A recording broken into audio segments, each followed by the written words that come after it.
Hey guys, welcome to the first episode of Bullion Shark TV. I'm your host, Cousin Nick, and I'm here with President and CEO of Bullion Shark, Nicholas Adamo. Nick. Thank you for joining us today. No problem, my pleasure. Thank you. We got a really good one for you today, guys. Today we're going to be talking about the Type 1 versus the Type 2 Silver Eagles. Nick, can you explain a little bit about what's going on with the Silver Eagles? Sure. Basically, after 36 years, as many of you may know, they've actually finally decided to change the design of the reverse and, of course, slight changes of the obverse of the most, of course, favorite coin and popular coin in the history, I would say, of the world, the Silver Eagle coin. Now, this is a major change because 36 years, obviously, you don't go without a design change. So the Mint must be really looking to shake it up with their new product line. Absolutely. I think that, the Mint was looking to really refresh the Silver Eagle. And the nice thing is that they kept a lot of the stuff the same, a lot of the key features the same, such as the obverse. We still, of course, are using Adolph Wyman's original design from the Collectibility $50 that was designed in 1916. However, on the obverse, there was slight changes. They actually put under the "In God We Trust," they actually put for the first time ever Adolph Wyman's initials to kind of pay tribute to Adolph Wyman. I think that's great. I think it really just adds to the entire history of the coin itself. I agree, and I think it kind of makes people explore people who don't know about the older American coinage and say, hey, Adolph Wyman, who is this? He actually he designed the original Collectibility $50, and then maybe people will actually become interested in those older pieces, such as the Collectibility $50, because now, of course, you actually see who actually was responsible for the design. Where the original Type 1, I mean, if you didn't know that Adolph Wyman designed the obverse of that original coin, you really wouldn't know, Yeah, I agree. I think it's pointing people in the direction of the classic coins and pointing people to do their own research, and I think that's really important in the coin community. I agree, and there was a couple other changes as well that took place on the obverse of the coin, which are pretty noticeable if you put the coin side by side. The "In God We Trust" has really been emboldened, so it's much larger and much more sharp than the original Type 1. And also the date, as you see, the 2021 date is much larger than the original Type 1 2021. And do you think that helps the coin to stand out upon viewing, Nick? I think so. I think it's a lot more sharp than the original Type 1. I think they really look to get to as close of design that Adolph Wyman would have wanted on this piece, and I think they really accomplished that with this new design. Yeah, I think it's just a stunning piece, and I think it's really going to draw eyes to the Silver Eagle moving forward. Yeah, I agree. I think it's really an really amazing rendition design. I think they did just enough changes on the obverse to make things different, change it up, make people interested in collecting the new Type 2, but at the same point, not too many changes where people are totally disinterested in the coin because they love the original Type 1 design, and now, of course, they moved on to the Type 2, and they're no longer the same. Well, yeah, and there are a lot of changes on the obverse, Nick, but I think what people are really interested in is the reverse. Could you tell us a little bit more about that? Yeah, sure. Well, in the reverse, this is where the majority of the changes actually went down, Nick. So basically, the first major change you'll see, and this is the most pronounced, of course, is the actual depiction on the reverse of the coin. Originally, the Type 1 Silver Eagle was designed and also engraved, same person, by John Mercanti, which was, of course, 12th chief engraver of the Mint. And everybody, of course, loved that heraldic eagle design. The heraldic eagle was more, I would say, classic of a design and wasn't as out there in your face. Whereas with this one, Emily Damstra, who was actually the designer of this piece, took photos in nature and used that as inspiration for this reverse design.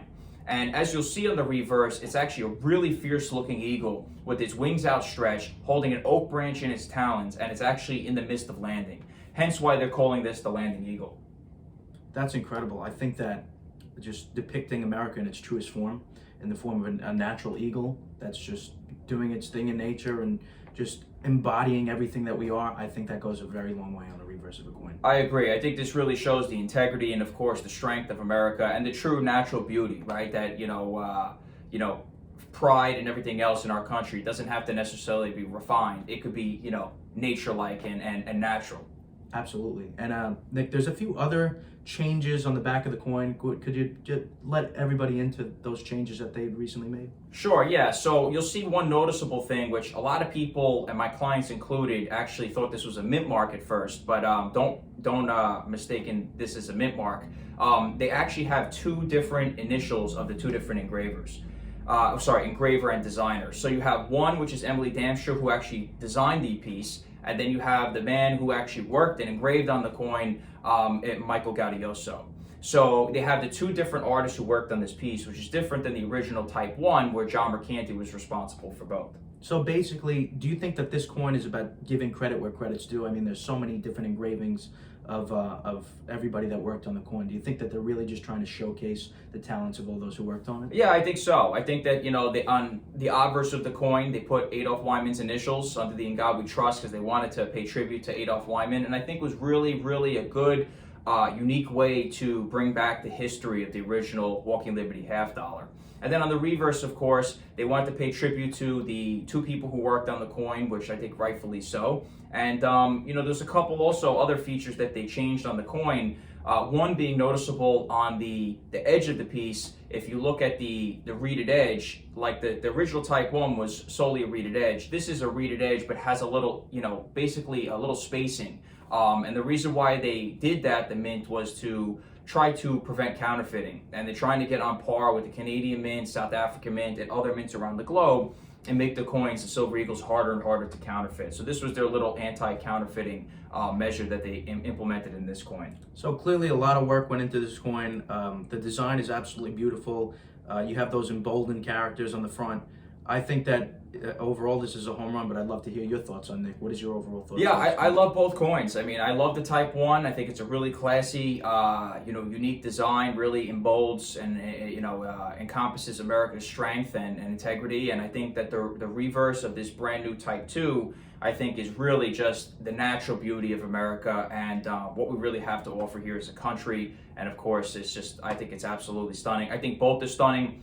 I think the Mint did a really nice job of segueing from the Type 1 to Type 2 within the same year, so people didn't feel like, they just got abruptly the next year thrown into a new piece. It was a gradual, of course, change in design. And they issued a lot of beautiful coins this year. I mean, just to go through them, we had the Mint State this year, right, the Bullion version of the Type 2. We had the Proof. We had the Burnished. That being said, we had all different types of Silver Eagles this year. And, they really just did an amazing job, including with the reverse proof, which is, of course, my favorite, and we'll talk about next segment. Yeah, and finally, would you put them in the same category, or would you kind of segment the Type 2 and Type 1 into different leagues? I mean, I think they're in two different leagues. I think that some people might stop collecting the Type 2s. I think it's very rare. I think most people are excited and they want to start the new series. I think after almost 36 years, it was overdue. But as we know, with congressional law and everything else, I mean, you have to wait a certain time frame when you introduce a new coin before you can start changing the design.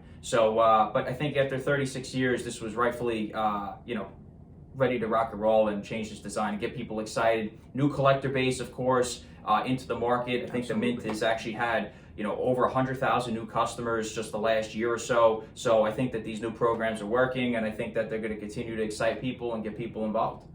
It's great. It's a great starting point. I think the Mint is really looking to change it up, and I think they've done just that with the Type 2. Absolutely. I think so as well. So guys, listen, we appreciate you joining us for our first segment here. Just a little overview of the Type 1, Type 2 change of design. Very exciting time for the Silver Eagle. Next time, we're going to talk about the reverse proof 2-coin set and how that's my favorite design of all time. And what should you do with this video, Nick? Like, subscribe, share. Be sure to check out BullionSharks.com for more information. And thank you guys for joining us. Thank you, guys. Till next time.